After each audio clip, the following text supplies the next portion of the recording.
I will now call to order the Monday, March 5th, 2012 informational meeting of the Sioux Falls City Council.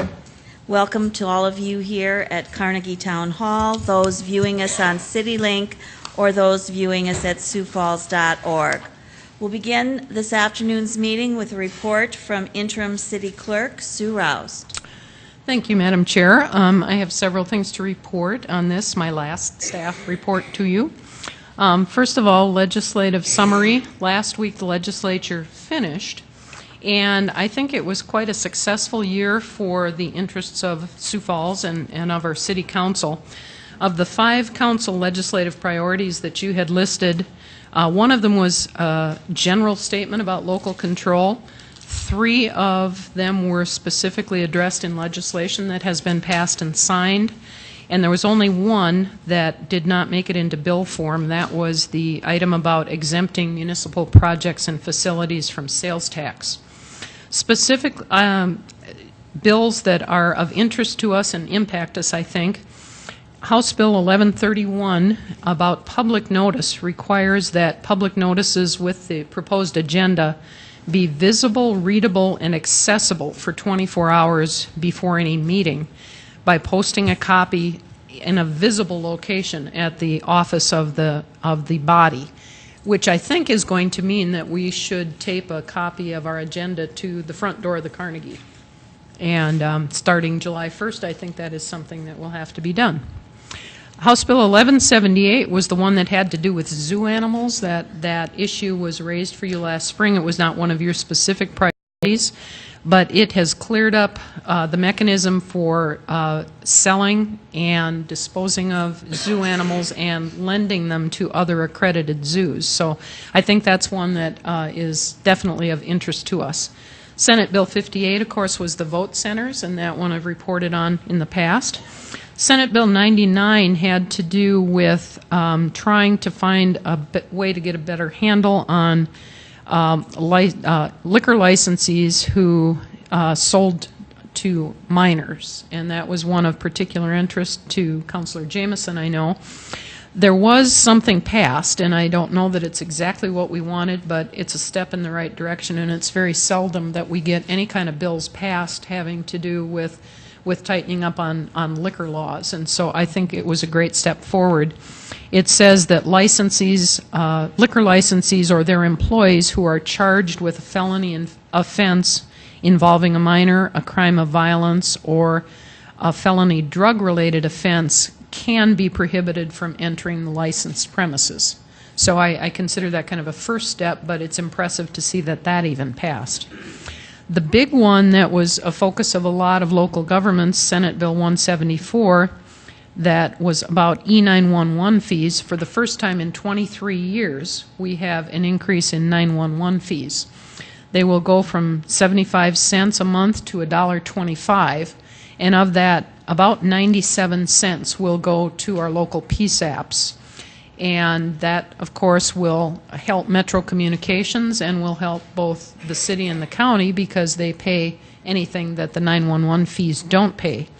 Another important part of it is the rest of that $1.25 will go to a new statewide fund that will accumulate to pay for purchasing the next generation of technology for 911 centers across the state.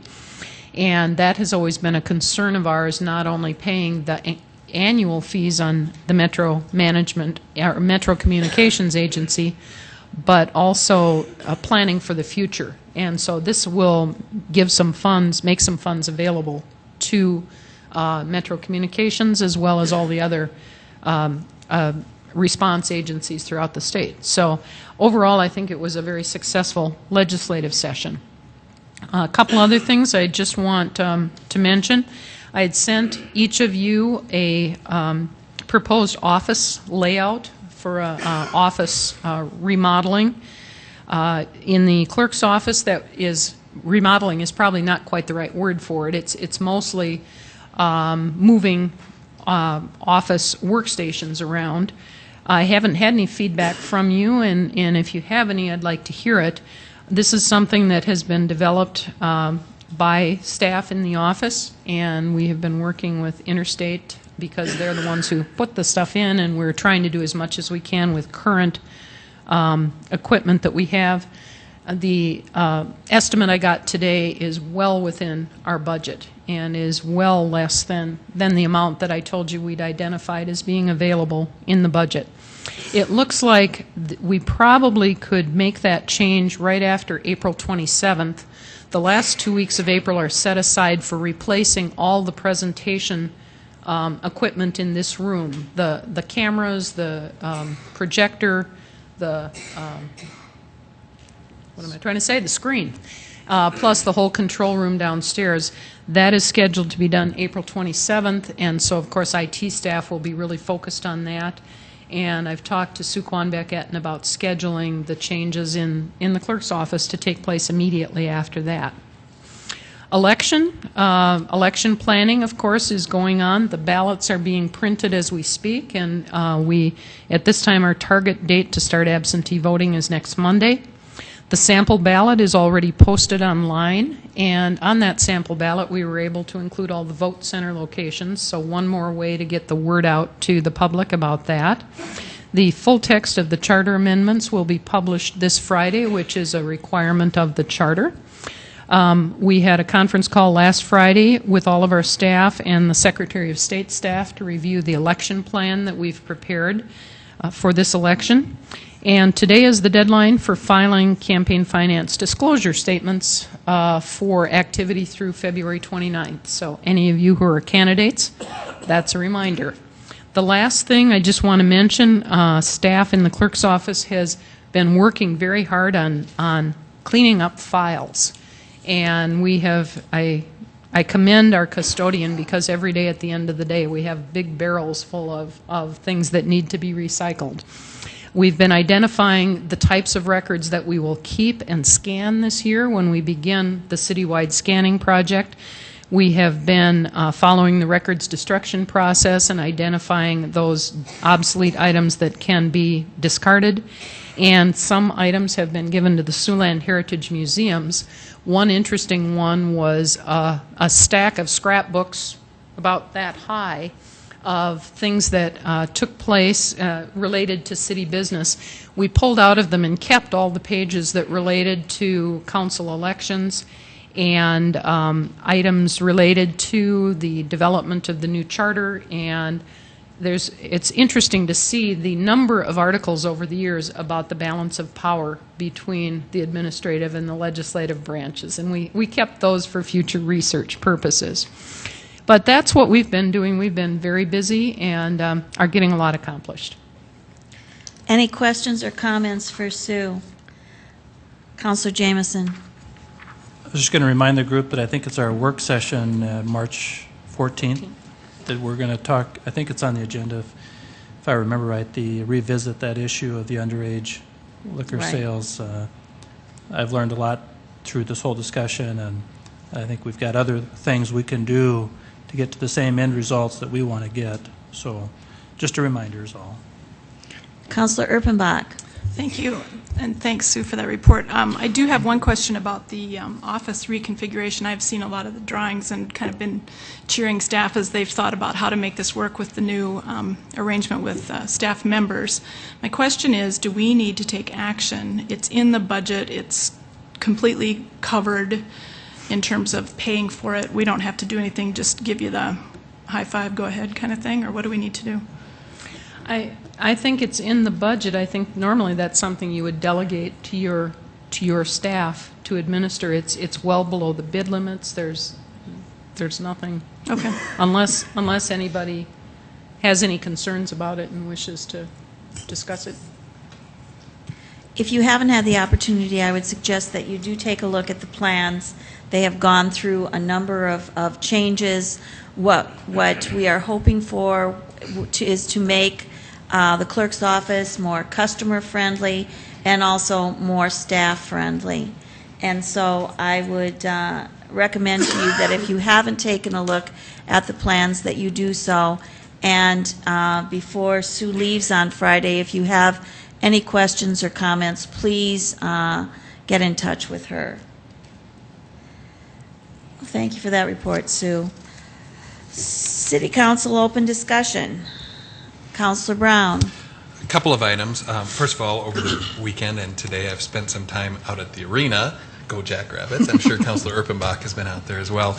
Lots of nice comments about the scoreboard and us spending the capital improvement dollars to improve that situation out there. It does enhance the arena. So good news there. And speaking of the capital improvement plan, I just wanted to run quickly through the agenda items. We have fiscal committee immediately following this meeting. One of the items will be discussion on spending the unobligated funds that we have in any given year in the CIP, how best we should set a policy to do that. So we're going to begin that early discussion. The other three items are we had committed after we passed the contract approval ordinance to revisit that and listen to see if it's been working. So we're going to have that report, and then also discussion on the budget calendar timeline and the format in which you want to see the budget coming up in the next year. So those are the items we'll discuss probably right around 5 o'clock. Thank you. Councilor Rolfing. I would remind everybody that we do have an Urban Ag meeting on Friday at 3 o'clock at the main library. So if anyone is interested in learning a little bit more and helping us with the gardening part, the community gardens, I'd be happy to have them come down and take part, listen, and participate. Thank you. Councilor Erpenbach. Thank you. As you know, I'm the council's representative on the Homeless Advisory Board, and we met this noon, and I just wanted to kind of update the group very briefly. And Councilor Brown asked me about this then later today, so I wanted to make sure that I talked about the Affordable Housing Trust Fund. That idea is still in process, and there is a national trainer that is coming back and forth to help the group kind of work through that. Again, that's creating a fund that would help landowners make it a little more affordable for those folks whose income is within certain very low levels that would make it easier for them to rent housing in Sioux Falls. The other update I have then from that group is about Safe Home, which we know that we put in just about $100,000 to help with that. It's the building just north of the police station that is for those who are chronically homeless. There are 27 people living there now. More are coming in and will be admitted to the system as that process moves on. And then anecdotally, Carol Muller shared this with us from County Human Services. She said that many of these folks that are chronically homeless, they've known them for a long time. Many of them were in the pilot program for Safe Home, and they've been living on the streets, some of them for most of their adult lives. And she said those people that they've known the longest are starting to look better. They're healthier, they are eating better, they're getting regular meals, they're getting a decent night's sleep, and it's clear that this is making a difference in people's lives. And so I wanted to commend the council for helping with that project in the little bit that we did. She also commented on the security system that our funding, the city funding, helped with, and she said it's a better system than she expected it to be, that it's very helpful for those folks who are working there to know that someone's got their back all the time. They know what's going on upstairs. And then the other thing that I would have to say about it is that because it's run by the county, it's not a 501c3, and so they can't get food from Feeding South Dakota. They do have kind of a meal plan. They use the same organization that cooks for the county jail. But the thing that the folks are looking for is midnight snacks. And so if I appeal to folks who are watching or those people who like to give to things like that, they're looking for pretzels and popcorn and things like that, and they eat a lot of peanut butter, and they go through a lot of milk. And so I just lift that up to anybody who might be interested in helping with that program. There are some easy ways to be involved with it. So that's my report. Thank you. Thank you, Counselor. Any other open council discussion? I do have one item. As you're all aware, it's that time of year ago, again, St. Patrick's Day Parade. And Councilor Erpenbach and I have been working on the possibility of having an entry from the council, and we have been working with the fire chief. And for those of you that would like to participate, we have probably secured a fire truck, and it's a special fire truck. And so if you have any interest in being in the parade as a council member, we also have magnetic signs that say Sioux Falls City Council that we will put on the vehicle. And So we really would like your participation. If there's no other City Council open discussion, we'll go on to our presentations. According to your agenda, we were to have a SIRE overview, but that is being postponed until our April 16th meeting. So we'll go on to item B, Sustainability Master Plan. And Amy, welcome. Thank you. Good afternoon, City Council. Today we're pleased to present you with a final draft of our first Sustainability Master Plan for Sioux Falls. To present a summary of this plan, we are fortunate to have Bob Craigs of SAIC joining us this afternoon. Bob Craigs and his team served as the consultants during this planning process for the last year. The SMP is grant funded by the Energy Efficiency and Conservation Block Grant Program. I think that's important to note. And we involved representatives from the majority of our City of Sioux Falls departments. So if it wasn't direct management, then they did send a member of their team to come and participate with us. I would like to offer special thanks to Mayor Huther and Kenny Anderson Jr. for serving as co-chairs during this process. Also would like to thank Mark Cotter, Bob Capel, Dave McElroy, and Joe Heffron for their strong support throughout this planning process, and Bob does extend his regrets that he couldn't be here this afternoon. Also wanted to recognize, I noticed in the audience, and please forgive me if I have forgotten someone, Dan and Cindy Naroth of DNC Solid Waste Services. They are here, and they were part of our external partner team, and Jake of Millennium Recycling did send a member of his team, and he's joining us this afternoon as well. And we do owe special thanks to the many, many external partners that we had during this process. Those partners represented small business, large business, nonprofits, education. So we feel like we had a good cross-sector of the community. A complete list of those external partners can be found in the SMP, and it was just loaded onto siouxfalls.org/green for your reference today as well.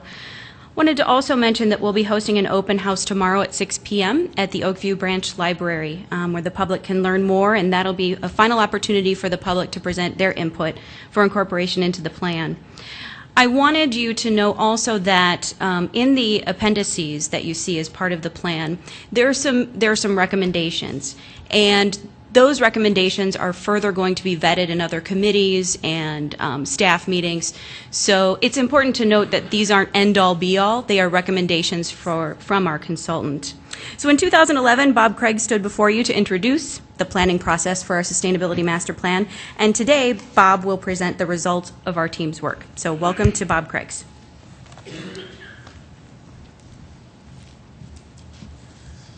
Thank you, Amy. Good afternoon, Chair, council members. I don't know if I can follow the act of talking about a parade, though, and as far as St. Patrick's Day, riding on a fire engine. I guess you'll have to decide who gets to drive, it sounds like. Well, thank you for the opportunity to come back and speak with you this afternoon. I'm going to do my best to be sensitive to your time. I understand I have about 30 minutes, so I'll start by suggesting, as Amy outlined, that the draft plan basically is available online, and what you have in front of you is a presentation which represents essentially an overview, both in terms of the process itself as well as the findings.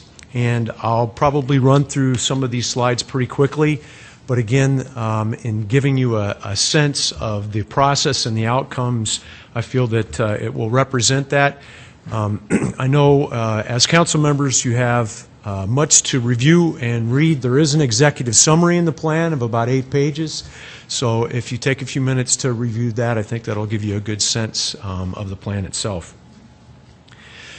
So about 13 months ago, we started working with the city in terms of this Sustainability Master Plan, and the purpose of the plan itself is to develop a plan that provides you with a roadmap going forward as a city, a roadmap that takes into account what's termed as the triple bottom line. Sustainability is more than just doing the environmentally prudent thing. It's looking at the intersection of the economics, the social aspects, as well as the environmental. And you'll see in the sustainability plan where we talk about that intersection of what sustainability is and the importance of understanding the 3 legs to the stool, as I call it, in terms of sustainability. So as the second slide reflects, I wanted to provide an overview of the plan direction, the framework, the mission, the focus areas, how we got into some of the programs in which we recommended, a summary of the implementation plan, as well as the importance of the plan being something that doesn't sit on the shelf. It's something that you can use, as I mentioned, as a roadmap, but a way in which you as the city can feel like you have the ability to measure the progress and the outcome of the plan in and of itself, not only having the plan online, but measuring your progress and moving forward with each of the focus areas. So when I was here a handful of months ago, we started by talking about the master planning direction. So where are you now as a city as it relates to the concept of sustainability? Where are you going? How do we get there? How do we engage the community? Because it's critical that you have a plan, that you have endorsement from, as Amy outlined, not only the internal stakeholders, not only representatives from the department, but also the community as a whole, which is why we have an external stakeholder committee, as well as why we're having a public open house. As Amy outlined, this is basically being represented to you as a revised draft plan, or a draft plan where we're looking for your input, we're looking for input from the community before it's finalized. The next slide provides you with the key plan elements as I outlined: the mission, the focus areas, the goals, the programs, and then the supporting analysis. The supporting analysis represents some of the analysis associated with the greenhouse gas inventory, greenhouse gas analysis, the solid waste and recycling assessment, which was supplemental to the work that we're doing, as well as the business case analysis. And as this slide shows, the intersection, as I outlined, of prosperity, planet, and people represents sustainability. This is a key aspect of the Sustainability Master Plan as it's been tailored to the City of Sioux Falls. The next slide outlines the importance of stakeholder input, and in the middle of the slide we have the concept of stakeholder endorsement. Earlier this afternoon I had a chance to provide an overview to the directors of your key departments, and we talked about how their representation in terms of the plan development in and of itself is critical. So it's an enterprise-wide or an organizational-wide plan that has endorsement from basically the key folks. So upon your direction in terms of setting the policy, then that there's familiarity with essentially the plan and how endorsement is critical for its success going forward. Again, the endorsement has to be not only from basically the representatives from the community in terms of the internal stakeholders, but the external stakeholders. And there's a breadth of organizations here in Sioux Falls that support the concept of sustainability, that have been working in conjunction with all of the good activities that the city presently does. And this sustainability plan is to build not only on those activities, but also on your master plan itself. One of the questions that I was asked when I was here last time was, well, how does this relate specifically to our master plan, our land use plan? Well, you'll see specifically in the Sustainability Master Plan where we refer to the comprehensive plan for the City of Sioux Falls, and we talk about that in this context, so you can build upon this. This slide represents basically the team composition, or the internal and the external stakeholders as we outlined. And as Amy basically suggested, that we have co-champions for the plan, Councilmember Anderson and the mayor, as well as what's called the steering and implementation team, or the SIT, which represents the internal stakeholders. You can see from the slide here the different departments that were represented and how it was a cross-section. We also have the core sustainability team. There were 22 different representatives from the community. That's the external stakeholders. As Amy outlined, they range from having representatives from the solid waste and recycling industry to the energy industry. We had citizens at large, large and small employers, nonprofit organizations, and the core sustainability team and the work that it did going forward was act as a sounding board. The steering and implementation team did much of the, quote, heavy lifting. We had 4 SIT meetings during the time frame in which the plan was being developed, and then the core sustainability team provided feedback to the SIT as representing the external stakeholder interest, and that feedback was then used by the SIT in moving forward and developing specifically the plan. This is a visual characterization of what the Sustainability Master Plan framework is all about. I think one of the things to keep in mind is that it's important when you're sharing with your constituents a visual representation, and this is again in the executive summary. It's part of the plan itself. It shows how basically the focus areas align with the mission statement, and then the foundation of the Sustainability Master Plan in particular is this intersection, as I mentioned, of prosperity, planet, and people. And so the bulk of the rest of the discussion will talk about some of these focus areas. To get to the focus areas, we needed to have a good understanding of where we were going. And all good planning efforts, whether you're in the private industry, a large company, or whether you're a local government, you need to have a mission. And the mission statement for the plan that was developed through the discussions from both the SIT and CST include the following. Working together, we will promote a vibrant community through the innovative and wise use of our resources. This is more than just kind of a warm and fuzzy statement. There was a lot of work that went into developing this in terms of thinking about the right use of the terms. Vibrant community means, in economic context, it means a lot of activity. In terms of the Sustainability Master Plan, it's broader than just the economic vibrance of a community. Innovative, a lot of times refers to the private sector, but local governments can be very innovative in their programs, and in the times that we're in these days with limited resources, it's important that local governments look at themselves as innovative organizations. And then a wise use of resources, and the term wise was selected in a very discriminatory manner, as in wise use can mean both cost-effective as well as protecting the environment, as well as understanding how it impacts people. So this is the mission statement that's listed at the forefront, basically, of the plan. Then we have the focus areas. The focus areas basically represent topical areas in which the plan focuses on. And these are the definitions that were developed essentially for each of those focus areas, and those definitions serve as boundaries. And I'm not going to read those so we can get through the rest, but what's critical is waste minimization, water resources, energy, transportation, built and natural environment, and community vitality. If you look at sustainability master plans from other local governments, they coalesce around these particular areas. They may use a different set of terminology. They may have more or less. But again, the concept here is this triple bottom line and thinking about the environment, the economy, and people.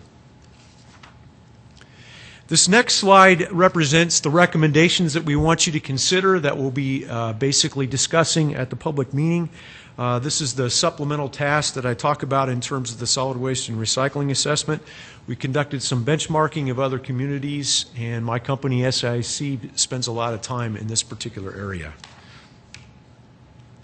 So some of that analysis went into developing the goals. Each of those focus areas has a set of goals, and it has a set of strategies and tactics that are outlined again here in detail in the plan.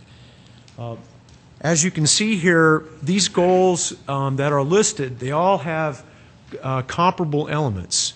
We have a baseline in terms of measuring. We have objectives in terms of where we're going to go. And then we have a specific time frame and how to achieve those particular baseline or those particular goals. And you can see that in each of these particular focus areas. The benefits associated with waste minimization, for example, range from greenhouse gas benefits in terms of reducing the amount of greenhouse gases that are generated, results in increasing the amount of recycling. It can have impacts in terms of reducing the amount of infrastructure impacts. You can see here on this list we have waste diversion, we have landfill disposal per capita, we have a goal of increasing recycling participation rate, We have increasing the hauler's recycling goal. In the last year, you've implemented some new administrative rules in the context of ordinances around recycling. And then also the activity at the landfill includes managing basically the methane that's generated through the decomposition of waste.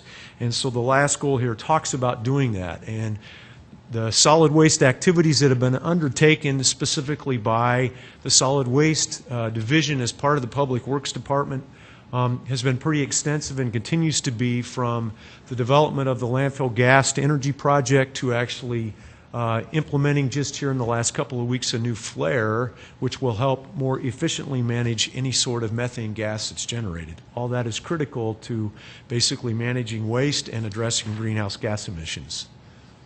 The next focus area is water resources.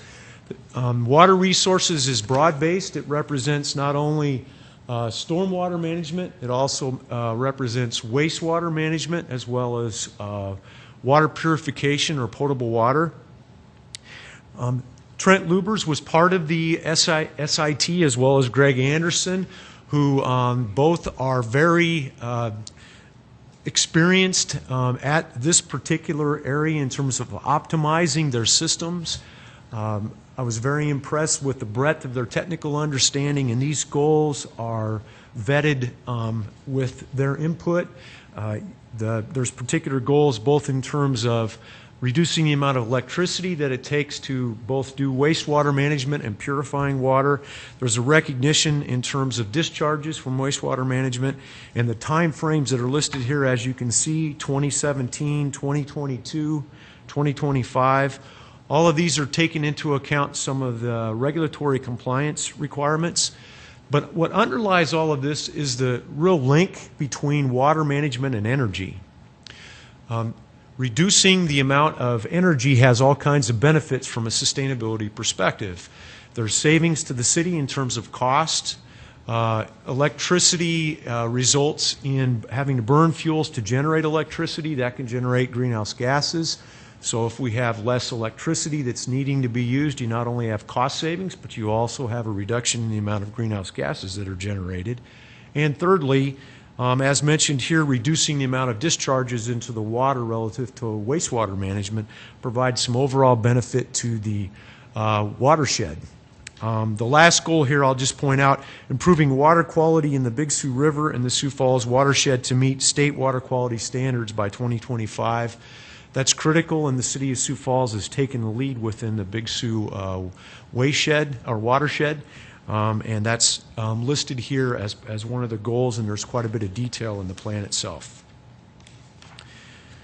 The next handful of slides talk about the process that we went through in terms of the greenhouse gas inventory. As I mentioned at the beginning, to determine where you want to go in terms of managing greenhouse gases, you need to have a baseline, and so one of our activities was to essentially develop an understanding through a comprehensive greenhouse gas inventory. We used a internationally recognized process or methodology, which is what this outlines. So therefore, in the future, you can reproduce basically the process so you can have consistent and defensible measures. This gives you an overview, and there's more detail again in the plan in terms of the greenhouse gas inventory and the breadth of greenhouse gas emissions that are measured. The next handful of slides talk about the amount of greenhouse gases that were basically generated as of the 2008 baseline. The relevance of all of this in terms of the Sustainability Master Plan is understanding essentially what kinds of government activities and what kinds of community activities generate greenhouse gases.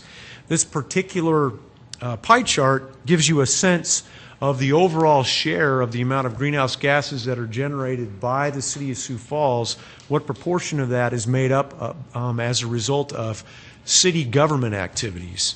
And as this suggests, the purple portion of the pie, approximately 12%, that is the proportion of the overall greenhouse gases that are generated by the City of Sioux Falls that come from basically government activities. The fleets, the solid waste management activities, all all types of activities that are associated, again, with use of electricity, for example, use of different types of fuels. So we use this information going forward in addressing the development of some goals. The next couple of slides, again, I'll run through them relatively quickly. In Appendix A within the master plan, there's a lot of details about the greenhouse gas emissions, but this gives you a real good sense in terms of where those emissions come from. This particular slide shows that there's a significant amount not only from solid waste, but also from the large number of schools and community centers that you have. It's a lot of buildings. They use a lot of electricity, so consequently, for example, energy efficiency measures is a big first step that could be taken, and I shouldn't say that. It's an additional step that can be taken because I know you've been implementing some energy efficiency measures presently. This is a pie chart that shows emissions by source, and then we go to the community emissions, and then lastly, here we have community emissions by source. Overall, we've estimated that there's over 2.1 metric tons of carbon equivalent of greenhouse gases that are generated in 2008 through all of the community activities, and approximately 235,000 metric tons of carbon equivalent come from city operations. The relevance of that is in terms of implementing programs, you want to look at what can you do as the city and the city operations to walk the talk, and what can the community do. And we have goals and objectives that address both.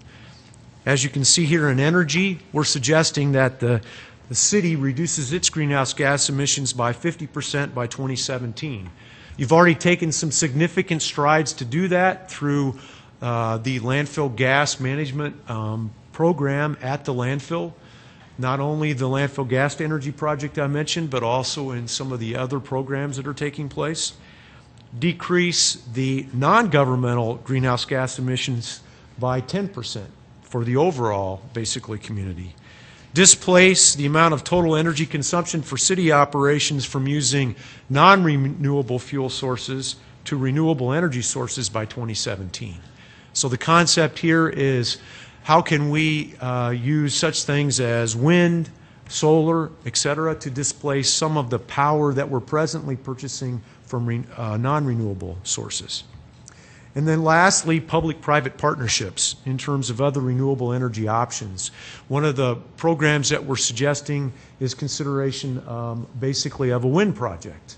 Other things that have been talked about, and Councilmember Anderson sat in some meetings, and I've had some chance to talk with him further about looking at some other options around wind and solar, both as far as community projects as well as city projects. And then, as I mentioned, energy efficiency. There's a significant amount of benefits that can be associated with energy efficiency programs and projects, and following on some of the things that you've already done. Transportation. What's critical is to understand that in 2008, the city used over 1 million gallons of diesel in its overall city operations. So 1 million gallons of diesel were combusted to generate some type of emissions that include nitrous oxides, which are a greenhouse gas emissions. So consequently, if we reduce the amount of diesel that's used, again, back to my triple bottom line approach, you can not only reduce the costs associated with the purchase of fuel, but it also provides some greenhouse gas benefits. No one's suggesting that's easy, and no one's suggesting that the staff and the fleets are inefficient. There are programs that can basically be implemented, though, that can promote more efficiency. We're suggesting reducing fuel consumption, reducing the vehicle miles traveled. Again, we have realistic goals here, 10%, 10%, and 15%, decrease the greenhouse gas emissions from city transportation operations, as well as for the community as a whole, again, just promoting reduced vehicle miles traveled. There's all types of promotion that can come with providing incentives not only to your employees, for example, encouraging them to take public transportation, biking to work. I'm from Minneapolis. We have people that bike to work all year round. It might be a little bit harder here. It's a little windier, I think. But there's other types of incentives that can be provided to government employees, basically to walk the talk. Built in natural environment. This really aligns with a lot of the things that you're presently undertaking. Revising your ordinances, as the first goal talks about. This suggests revising the city's zoning ordinances to promote more flexibility, incorporating alternative development practices.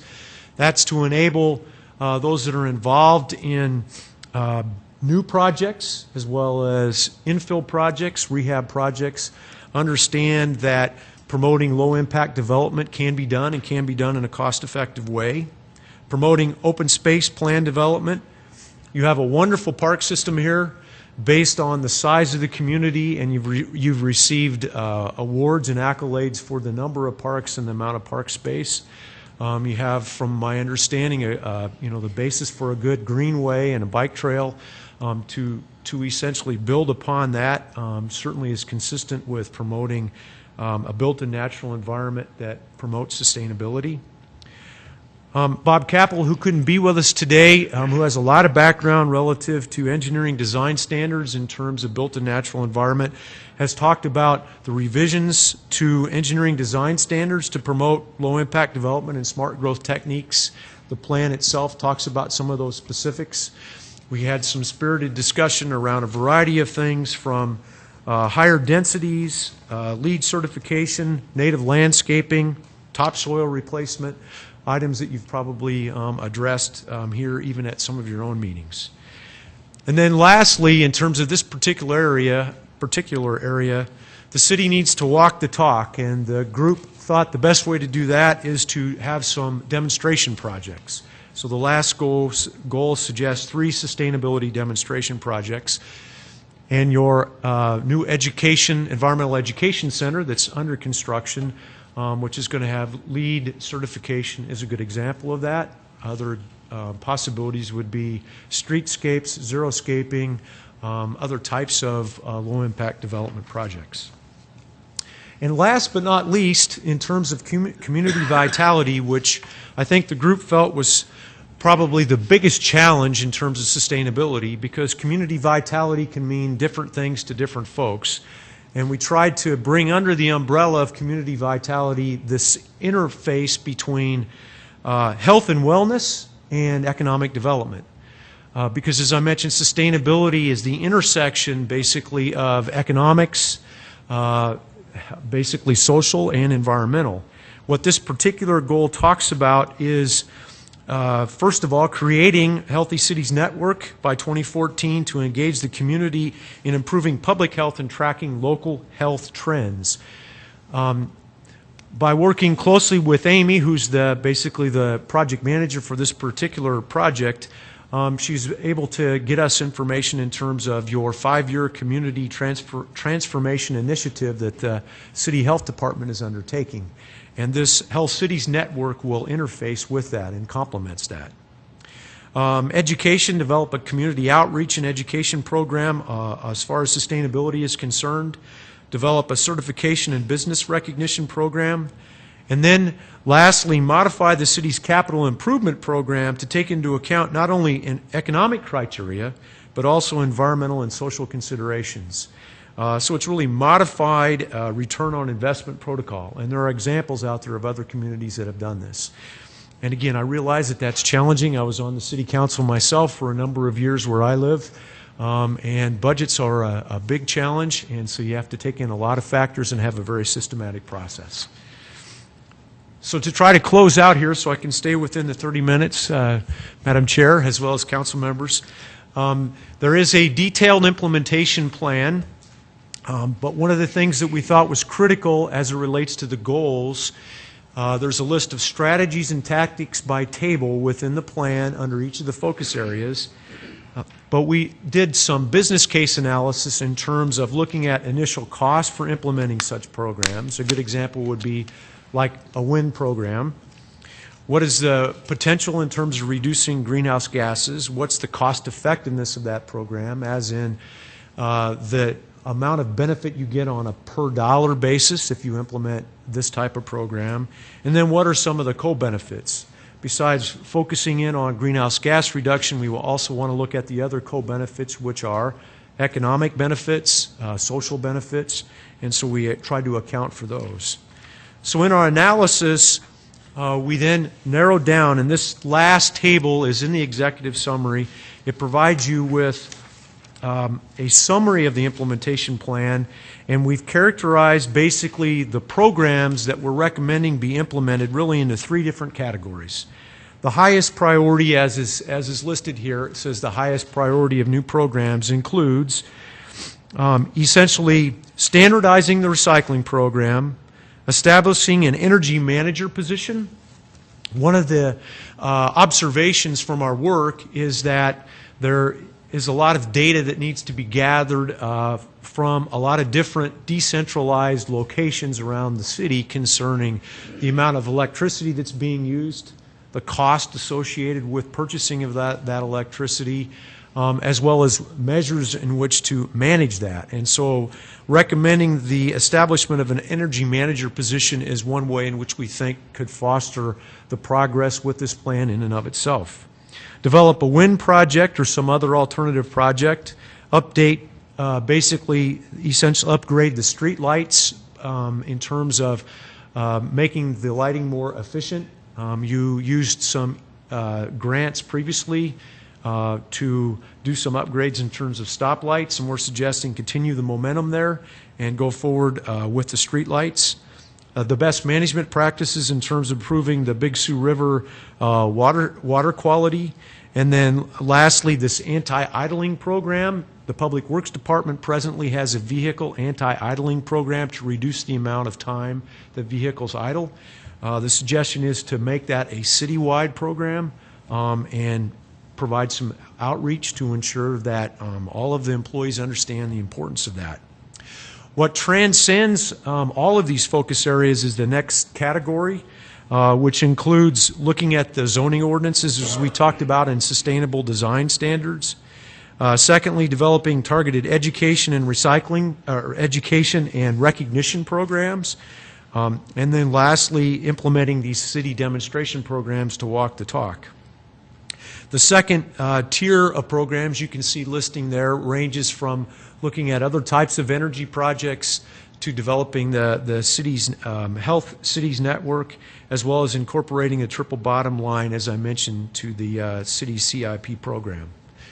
The last section of the plan does have some reference to federal and state programs and potential funding.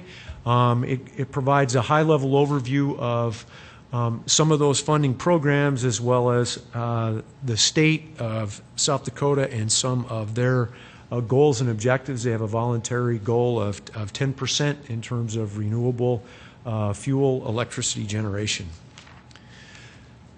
So for the plan to be something that does more than sit on the shelf, you have to have an active way and a visible way of measuring the progress. This particular slide is just a concept of what you should consider doing is putting on your website, which has basically the focus areas that I've outlined, what the goals are, and measuring the progress associated with this. This is something that many communities have been doing that have developed sustainability master plans. It's a transparent way to go about it. It's good both for internal and external stakeholders. So in conclusion, we believe that the Sustainability Master Plan and its recommendations are based on an endorsement both by the internal stakeholders, and we're looking for more feedback from you all as well as the external stakeholders before we finalize the plan.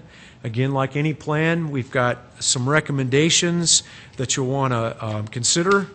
You want to measure that progress as basically the graphic shows here, and then have continuous improvement going forward. Most communities have basically an annual report. Once they've done the initial plan, they'll put out an annual report that summarizes their progress, and they'll put it up for all of their residents to be able to see. So thank you very much for your time this afternoon. Thank you for the opportunity for SAIC to assist you to date with this process. I just want to, again, convey that at the front of the plan, there's a list of all those folks that were involved both within the city departments as well as externally that were involved in the process, and thank them for their time. There was a substantial time commitment for some of your staff, and then much of the volunteer time externally. And your team that was led by Amy Ladonsky were enjoyable to work with, and they're very committed to moving this forward. So I'll do my best to answer any questions. Thank you. Questions for Bob? Counselor Jameson. Bob, when you started your presentation, you talked about 3 core issues that you, I think you referred to them as legs of a stool. Can you repeat those again? Yes. The triple bottom line is the term that's used in the industry as representing basically the foundation for sustainability, and in some circles it's called the economic, environmental, and social, and the intersection of that is sustainability. For the City of Sioux Falls, through the work that we've done, we've settled on the terms prosperity, planet, and people, and the intersection of those is sustainability. So people represents essentially the social, and planet represents environmental, and prosperity represents economic.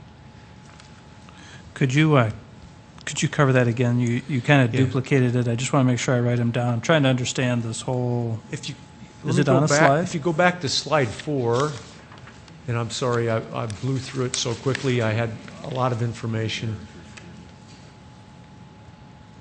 Oh, I see it. Okay. So this is considered the foundation, Gotcha. Councilmember Jameson. And so to basically to characterize the concept of sustainability, we just think it's critical that you look at all 3 and the intersection of all 3. And that's why some of the examples I gave in my presentation where I talked about, well, yes, this will reduce basically greenhouse gas generation, but yes, it'll also save money. And yes, it's the right thing to do because it will be better for the community and its people as a whole.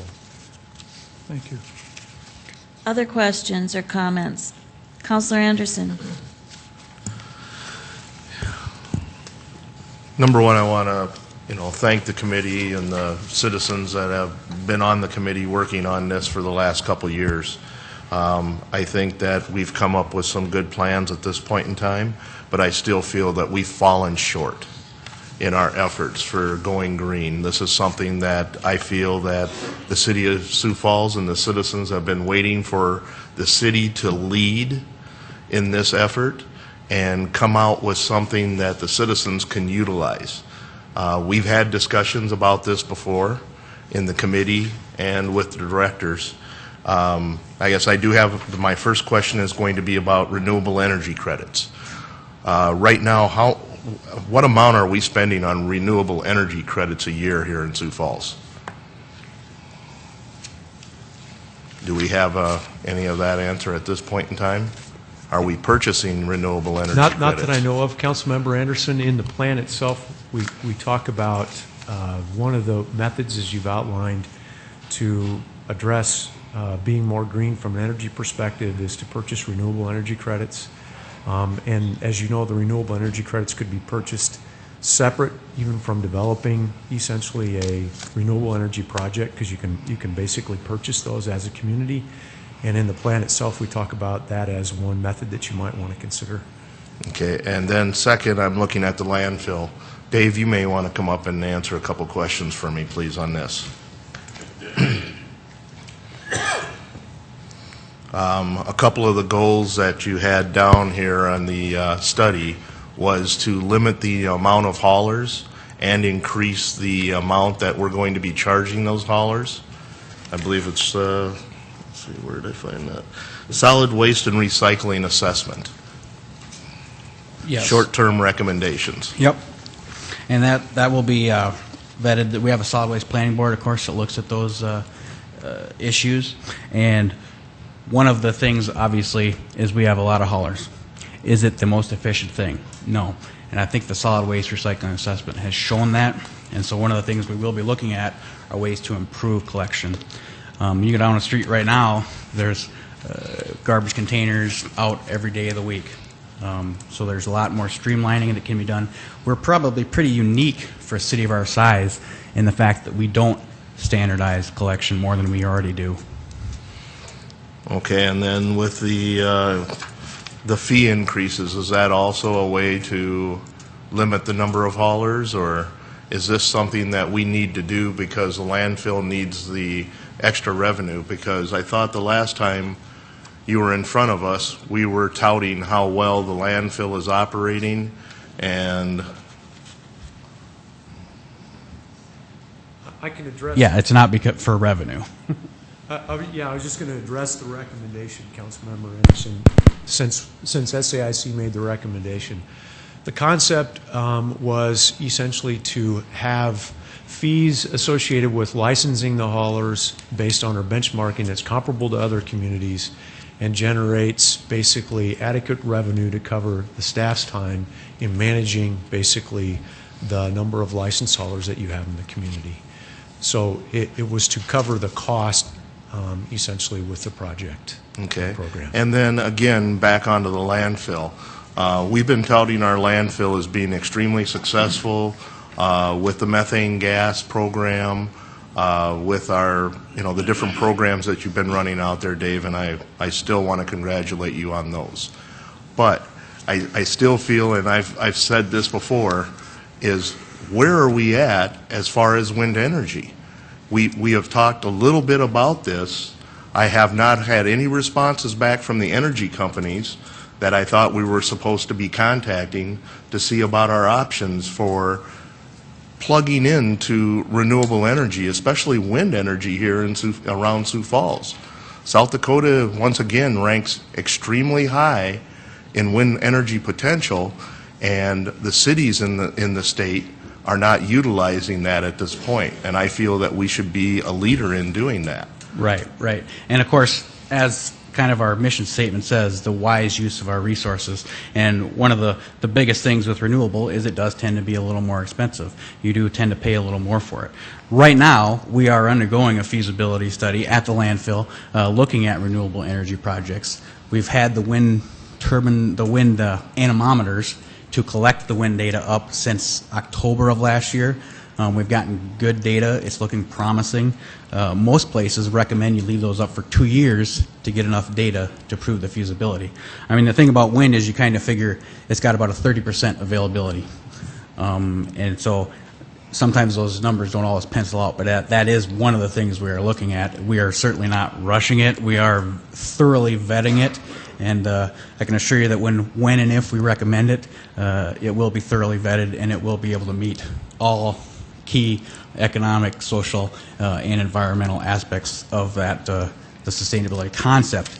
I will be proposing right now, the way it sits in our draft 5-year capital improvement plan for the landfill is a project, I believe, in 2014 and 2015 to install renewable energy at the landfill. But it's over $1 million project. And I understand that, and that's one of the reasons why we've been discussing this and trying to get this into the CIP. As far as the wind studies, the experts I spoke to said 6 months to a year you'll have enough information. And I think we've discussed that also in committee, and I think that also was agreed upon. So I guess what I'm looking for is just a little bit more out of this committee and out of our department that's doing sustainability. And I've had other conversations with the mayor on this also, and this is something that he also very much supports.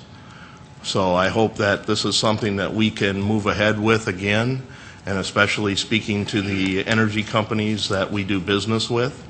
Like I said, once again, I think we had a meeting a few months on that, Dave, and I have gotten no response on that. Right.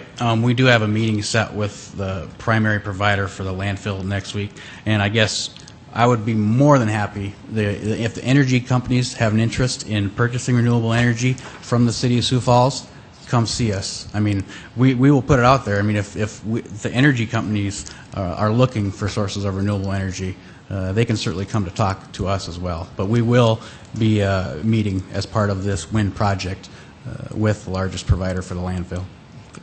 And then last, on the hauler rates and that, what response have we gotten from our haulers who are on the committee? Do they agree with these changes, or? These recommendations have just probably came out and, go ahead. No, go ahead. I just was going to supplement your answer. In terms of the process, Councilmember Anderson, we specifically met with the haulers and provided them with an opportunity to share with us some of their perspective. And we also have had an opportunity to put this information in the draft plan and expect to get some more feedback from them before it's finalized. The meeting that we had with the haulers, we talked about a whole range of things. We talked about the recycling program. We talked specifically about the licensing process. We talked about capping the number of haulers. And there's certainly a range of opinions, but there certainly was support for having a level playing field. And our recommendations, SAIC's recommendations about standardizing the recycling program is to promote more recycling through more consistency. So to answer your question directly, I think there's still an opportunity for that feedback before it's finalized.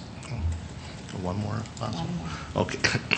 And last, is the the electronics recycling building, is that still slated to have solar energy on it? I thought that was going to be incorporated. No? I don't believe the design ever called for that. There were some discussions on that. I think that, again, came down to a budget issue. I think that as part of Bob Capel and I have talked about that as far as a potential for maybe a future renewable energy project. When we potentially do something at the landfill, we might also do something at the HHWF Environmental Education Facility as well. Okay, well, thank you. Any other questions? Not really a question, but I wanted to kind of add to this conversation that the city is already doing some pretty amazing stuff. I mean, if we look at, Councilor Karski and I were involved early on in the planning for the West Side Library. It won't be necessarily LEED certified, but we looked at the checklist so that that project will, take care of stormwater runoff. It will have a reflective parking lot, those sorts of things. I think we're thinking of that all along. Putting it into this plan, which is massive, and thank you so much for not printing it all for us. And remember, it's on siouxfalls.org, but this plan is a great start. And I think that idea of keeping it online and that we watch that progress is going to be huge in terms of all of us as citizens knowing where this is at and how we can participate as well. So I thank the group for doing this work. Any other questions or comments? If not, thank you very much. We'll now go on to item C, 2011 Code Enforcement Annual Report. Item Smith.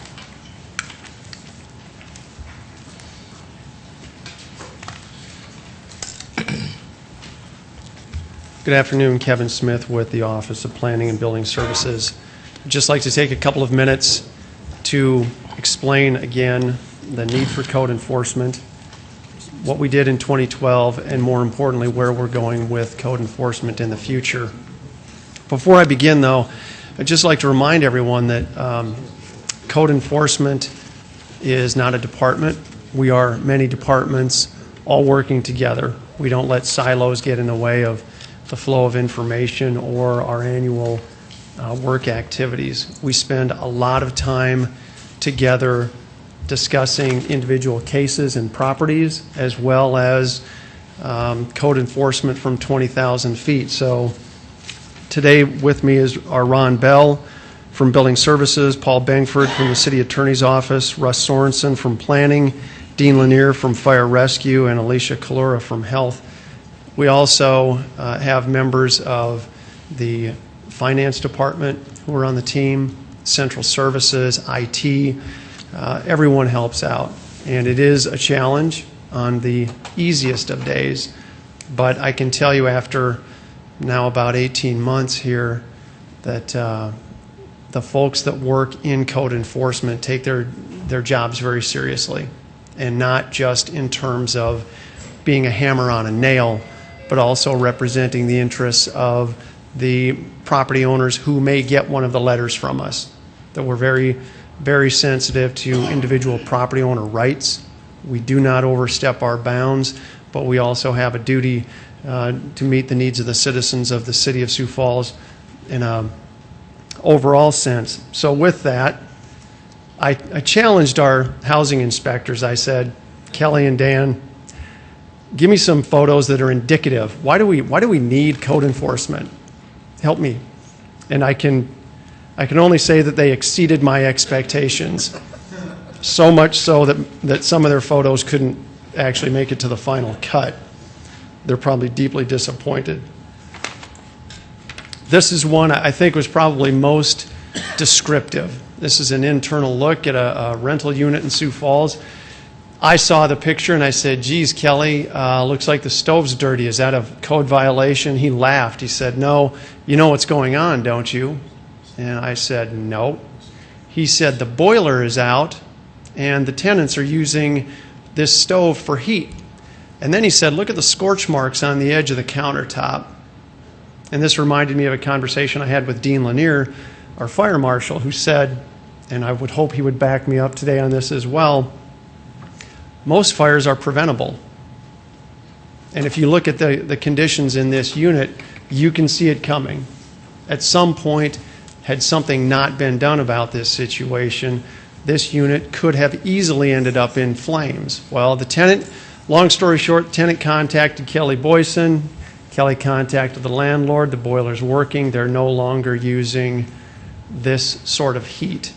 Now, this is not to be an indictment against rental owners. The vast majority of all properties are just fine. But again, is there a need for code enforcement? Do I believe in my heart that left alone, all property owners would do the right thing? Sure, most of them would, the vast majority, but we have a certain set of standards everybody needs to get over. That's what keeps us in business.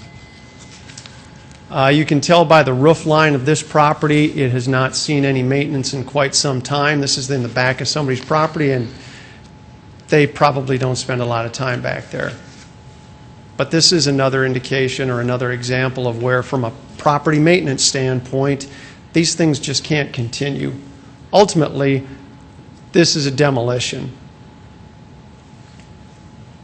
And these bags of garbage have either lain there so long that they've disintegrated, or animals have gotten into them and have torn them apart. Either way, this is wrong. These are things we don't think anyone should have to live near or live as part of their property. And my favorite is parking on the lawn. This is a very dramatic example. I'd actually give the person points for being able to pull in a place like this and get it parked without damaging the pickup. This is not photoshopped in. Somebody thought, it's okay to park on my lawn, isn't it? No, it's not. These are just, again, obvious examples of problems we see every day. And what gives us the right? What gives us the authority to do all of this? This is the International Property Maintenance Code. This is adopted every 3 years. It is a set of international standards, nationally adopted, locally adopted, adopted through the state. These are minimum standards everyone should be able to get over as part of their property. This is something that Ron Bell works very closely with folks like the Home Builders Association. When we have code changes, electrical, whatever, these are vetted through that process. And while we may not always agree, I can tell you that we do spend a lot of time talking over with those groups the impacts to them and why. So we're not just thinking these things up on our own. And I apologize, I'm going to have to bring in some slides with numbers, but not very many. Last year, we did collect a little bit more than we did in 2010. The purpose of this slide is really to let you show, because these numbers should all add up. About half of the penalties that were issued were paid in full. Some we get back through assessments for sidewalk snow removal, lawn mowing, and health cleanups. We can assess those back to properties. Other claims, other fines we will get through small claims court or through a collection agency. But we are going to ensure that the city is made whole when there's a violation, and provided it's not waived or negotiated out, we're going to stay after these. Now, I still remember and quite often refer back to the audit in 2008, which somewhat created some of the attention that code enforcement has received. This was one of the issues. Concern was, we're not getting our money. The money's not being brought in. Nobody cares. Well, I can assure you the finance department and the code enforcement team does care. It is not what motivates us. We're not out to raise hundreds of thousands of dollars in revenue just by issuing violations or issuing citations. But when we do, we want to make sure those are carried through as well, all the way to payment. My favorite slide of the day, so favorite that I circled my 2 favorite numbers on my most favorite slide. 88% of all cases are corrected after just one notification to the violating party. What does that mean? We don't go through months and years of issuing citations, of fining people, of taking them to court. In almost 90% of the cases, if you receive a letter from us, you'll clean it up. You'll take care of it. And that's almost 4,500 times that we have gone out on violations and they've gotten fixed. It's amazing to me because we get to see the ones where the guilty party contacts someone and they want something done about it. The city's picking on me. Why are you doing this? I think most people are probably mortified that they're even contacted and rush out immediately to take care of it. Those are the easy ones.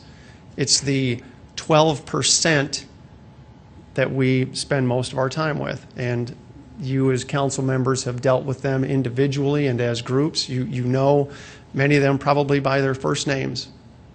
But we don't let up on those either. That's why we have the city attorney's office as part of our team. We don't often have to refer to them, but when we do, it's because we're done. We're at the end of our rope.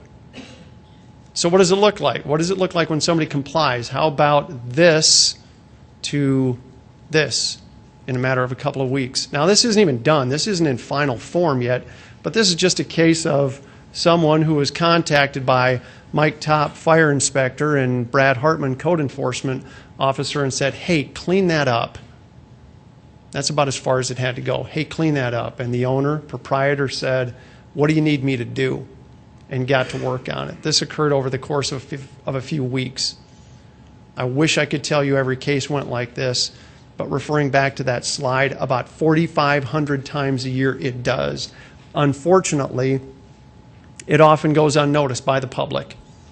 They only notice when something isn't being done. This is taking too long. Why isn't anything happening? It does most of the time. And I think our inspectors deserve that kind of credit because they don't often get a pat on the back for the good job that they do, sometimes just playing mediator and negotiator out on somebody's property. Specific things we did accomplish in 2011 that I'm very proud of from a code enforcement standpoint. Met with the 10th and Western neighborhood, and one of their main concerns was the number of unregistered rentals in their neighborhood. Hey, we think there's a lot of unregistered rentals. What are you going to do about it, city? Well, we contacted them. Most of them willingly did register their properties. Some we found out had been converted to owner-occupied. We took them off the list, and 5 of them received unhappy letters from us. But we did follow up. The neighborhood said this is a problem. We'd like it fixed. We fixed it. Pettigrew Heights, their main concern was just a need for additional code enforcement services. So we rounded up our troops and performed a survey last year. Over 1,000 properties, 273 letters went out. In the vast majority, the violations were corrected. The rest of them we're working on. As a follow-up to that, we also were interested in seeing how many rental properties were unregistered. The asterisk here is because at the same time we were working on an issue over in the Cleveland Heights area.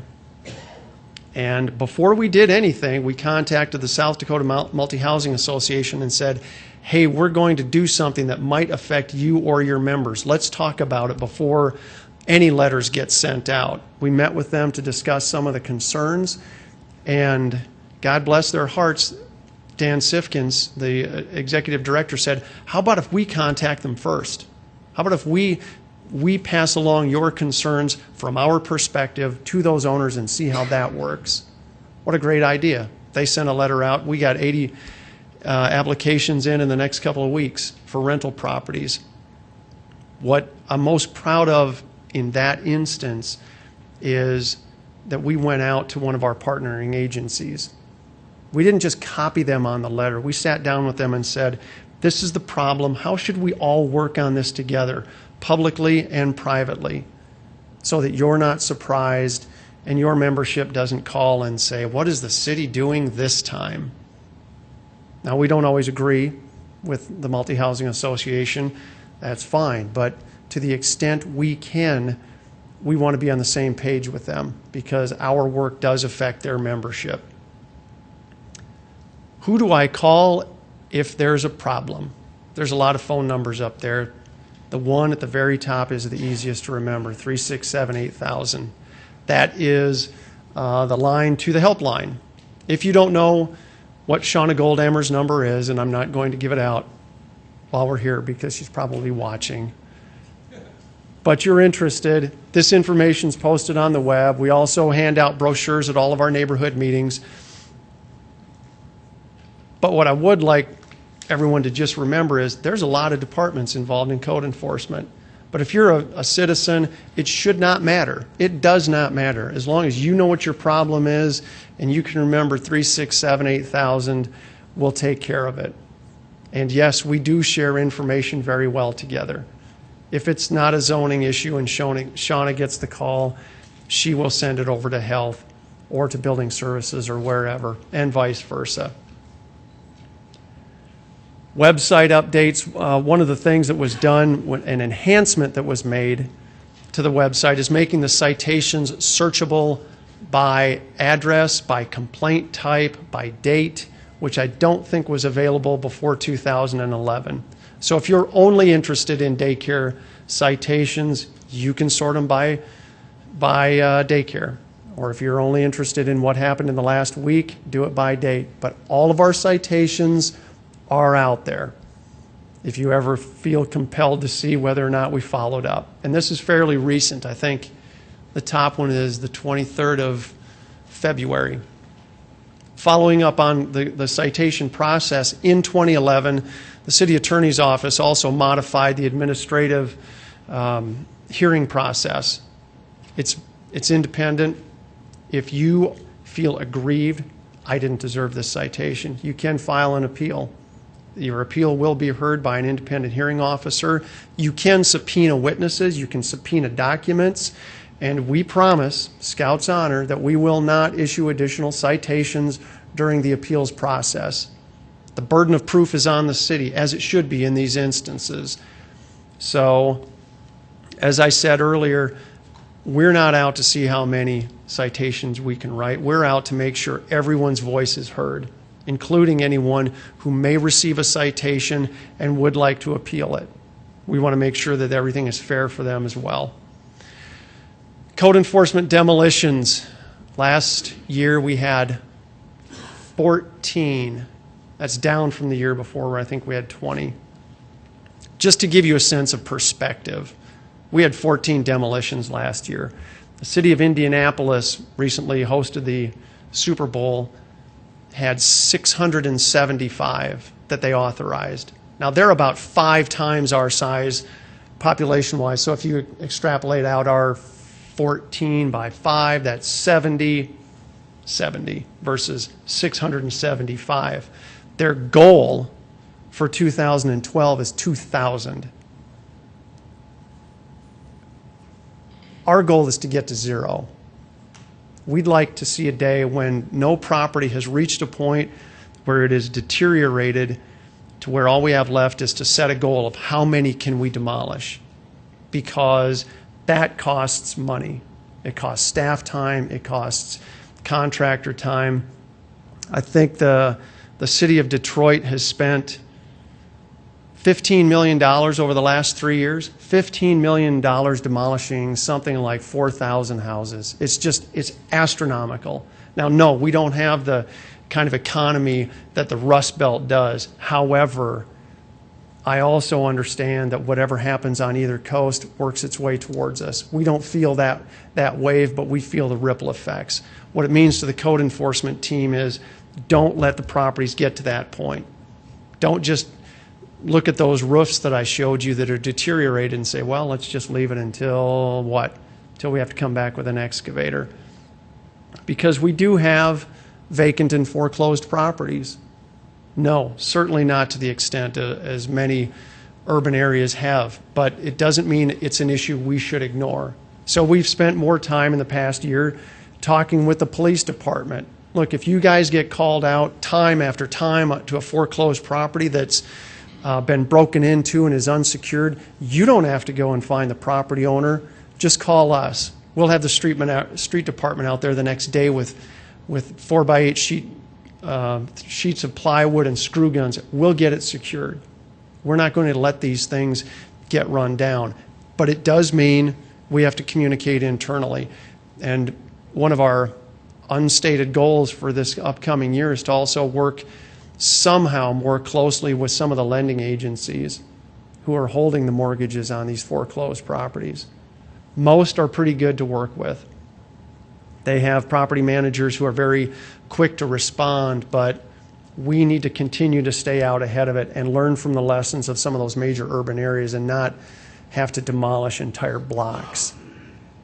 Code enforcement goals for 2012, rather broad, but key words: proactive, modernize, expand, increase, and timely are words that I hope resonate with everyone. We want to do more. We're not just going to rest on what we did in 2011.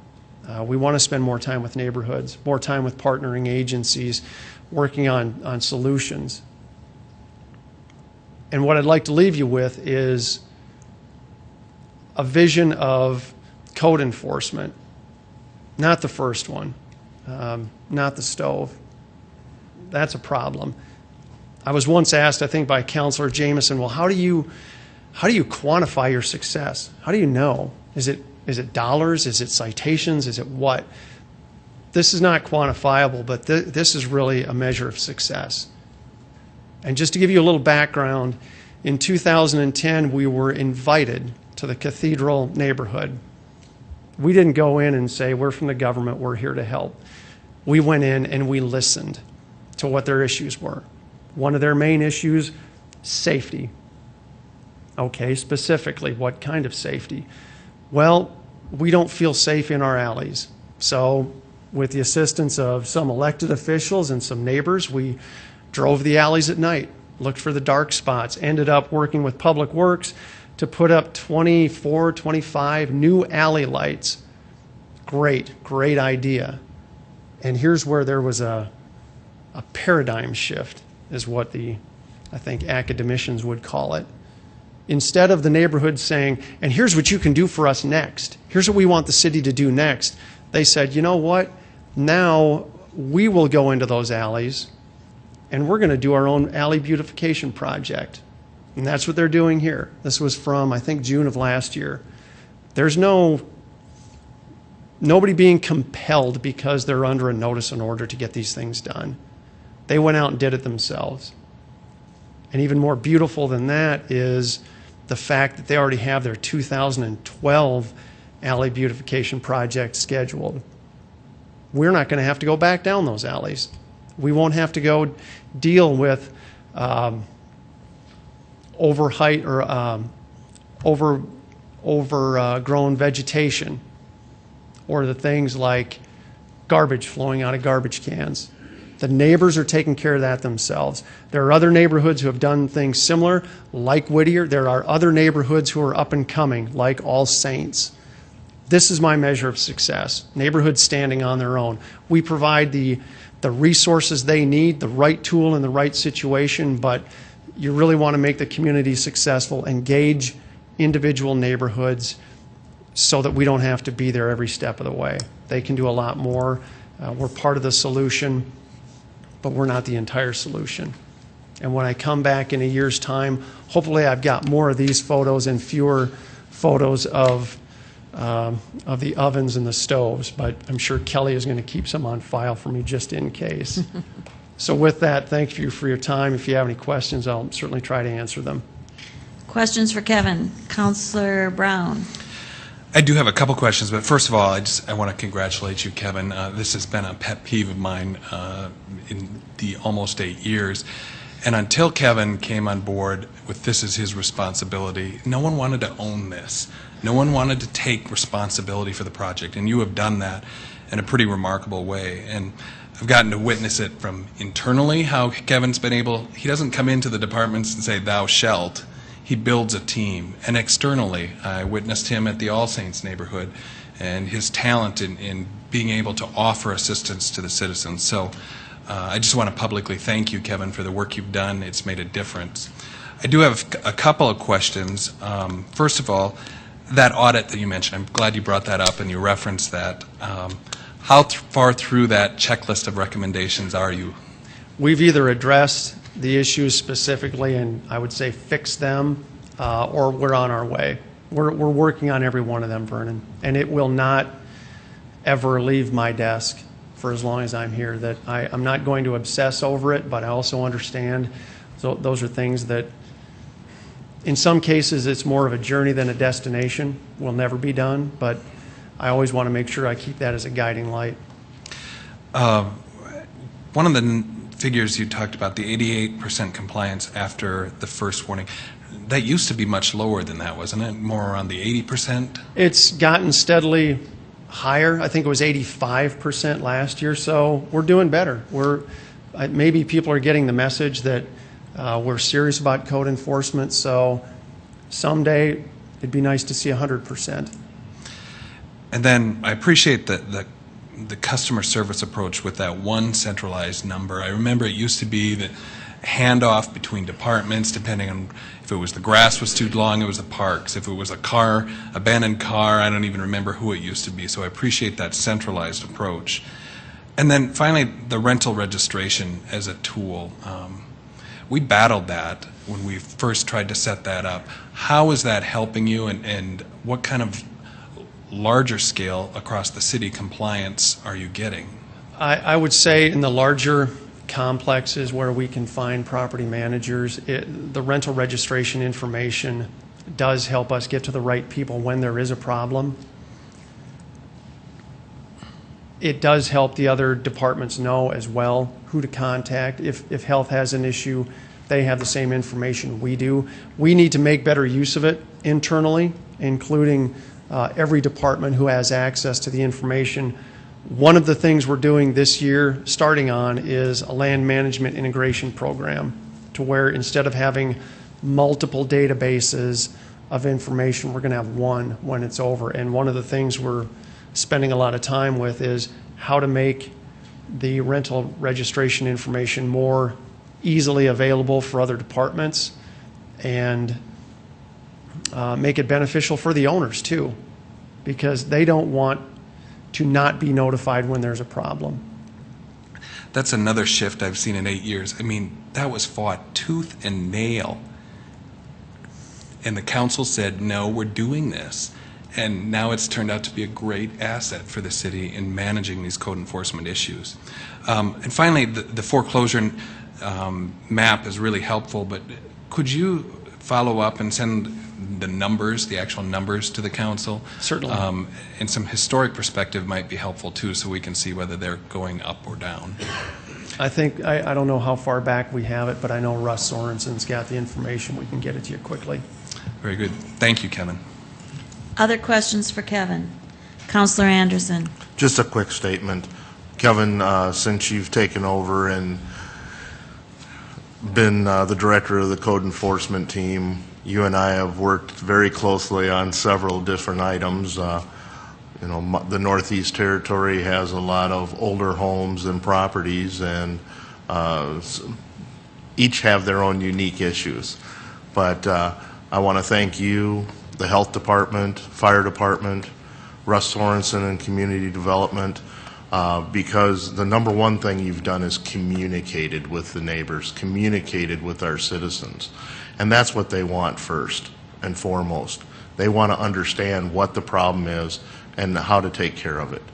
And I think that you guys have done an excellent job at that, and I'm looking forward to see how changes in the future will happen. Any other questions for Kevin? If Councilor Brown? Just a comment. I want to give credit where credit is due. That the rental registration was actually former Councilor Darren Smith who really pushed that forward, now Community Development Director. So just wanted to give credit where it was due. Thank you, Kevin. Thank you. I would now entertain a motion to go into executive session for a personnel matter pursuant to South Dakota Codified Law 1-25-2, subsection 1. So moved, Erpenbach. Second. Karski. It's been moved and seconded. All those in favor signify by saying aye. Aye. All opposed? We'll now go into executive session.